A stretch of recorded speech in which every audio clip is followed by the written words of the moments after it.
ओम साई राम भक्तों, happy Thursday. Shri Sai सच्चरित्र अध्याय 13 का द्वितीय भाग। अन्य कई लीलाएं, रोग निवारण। दूसरा है भीमाजी पाटिल, दूसरा बाला गणपत दर्जी, तीसरा है बापू साहेब बूटी, चौथा आनंदी स्वामी, पांचवा काका महाजनी, छठा हरदा के दत्तोपंत। अब अध्याय हम शुरू करते हैं। बाला गणपत दर्जी। एक दूसरे भक्त जिनका नाम बाला गणपत दर्जी था, एक समय जीर्ण ज्वर से पीड़ित हुए। उन्होंने सब प्रकार की दवाइयाँ और काढ़े लिए, परंतु इनसे कोई लाभ न हुआ। जब ज्वर तिल मात्र भी न घटा तो वे शिरडी दौड़े आए और बाबा के श्री चरणों की शरण ली। बाबा ने उन्हें विचित्र आदेश दिया कि लक्ष्मी मंदिर के पास जाकर एक काले कुत्ते को थोड़ा सा दही और चावल खिलाओ। वे यह समझ न सके कि इस आदेश का पालन कैसे करें। घर पहुंचकर चावल और दही लेकर वे लक्ष्मी मंदिर पहुंचे, जहां उन्हें एक काला कुत्ता पूंछ हिलाते हुए दिखा। उन्होंने यह चावल और दही उस कुत्ते के सामने रख दिया, जिसे वह तुरंत ही खा गया। इस चरित्र की विशेषता का वर्णन कैसे करूं कि उपयुक्त उपाय करने मात्र से ही बाला दर्जी का ज्वर हमेशा के लिए जाता रहा। बापू साहेब बूटी। श्रीमान बापू साहेब बूटी एक बार अल्मपित्त के रोग से पीड़ित हुए। उनकी अलमारी में अनेक औषधियाँ थीं, परंतु कोई भी गुणकारी न हो रही थी।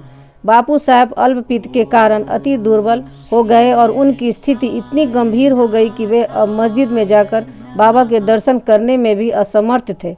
बाबा ने उन्हें बुलाकर अपने सम्मुख बिठाया और बोले, सावधान, अब तुम्हें दस्त न लगेंगे। अपनी उंगली उठाकर फिर कहने लगे, उल्टियाँ भी अवश्य रुक जाएंगी। बाबा ने ऐसी कृपा की कि रोग समूल नष्ट हो गया और बूटी साहब पूर्ण स्वस्थ हो गए। एक अन्य अवसर पर भी वे हैजा से पीड़ित हो गए। फलस्वरूप उनकी प्यास अधिक तीव्र हो गई। डॉक्टर पीले ने हर तरह के उपचार किए, परंतु स्थिति न सुधरी। अंत में वे फिर बाबा के पास पहुँचे और उनसे तृष्णा रोग निवारण की औषधि के लिए प्रार्थना की। उनकी प्रार्थना सुनकर बाबा ने उन्हें मीठे दूध में उबाला हुआ बादाम, अखरोट और पिस्ते का काढ़ा पियो, यह औषधि बतला दी। दूसरा डॉक्टर या हकीम बाबा की बताई हुई इन औषधि को प्राणघातक ही समझता, परंतु बाबा की आज्ञा का पालन करने से यह रोग नाशक सिद्ध हुई और आश्चर्य की बात है कि रोग समूल नष्ट हो गया। आलंदी के स्वामी। आलंदी के एक स्वामी बाबा के दर्शनार्थ शिरडी पधारे। उनके कान में असह्य पीड़ा थी, जिसके कारण उन्हें एक पल भी विश्राम करना दुष्कर था। उनकी शल्य चिकित्सा भी हो चुकी थी, परंतु फिर भी स्थिति में कोई विशेष परिवर्तन न हुआ था। दर्द भी अधिक था। वे कर्तव्य विमूढ़ होकर वापस लौटने के लिए बाबा से अनुमति मांगने गए। यह देखकर सामा ने बाबा से प्रार्थना की कि स्वामी के कान में अधिक पीड़ा है, आप इन पर कृपा करो। बाबा आश्वासन देकर बोले, अल्लाह अच्छा करेगा। स्वामी जी पुनः वापस लौट गए और एक सप्ताह के बाद उन्होंने सीढ़ी पत्र भेजा कि पीड़ा शांत हो गई है, परंतु सूजन अभी पूर्वतः ही है। सूजन दूर हो जाए, इसके लिए वे शल्य चिकित्सा ऑपरेशन कराने बम्बई गए। शल्य चिकित्सा के विशेषज्ञ सर्जन ने जांच करने के बाद कहा कि शल्य चिकित्सा की ऑपरेशन की कोई आवश्यकता नहीं है। बाबा के शब्दों का गूढ़ार्थ हम निरे मूर्ख क्या समझेंगे। बोलो श्री सद्गुरु साईनाथ महाराज की जय। बाबा ने ऐसे ऐसे कितने चमत्कार किए हैं भक्तों।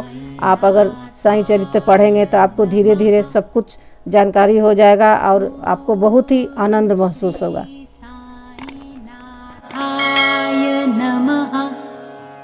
ओम श्री साई नाथाय नमः।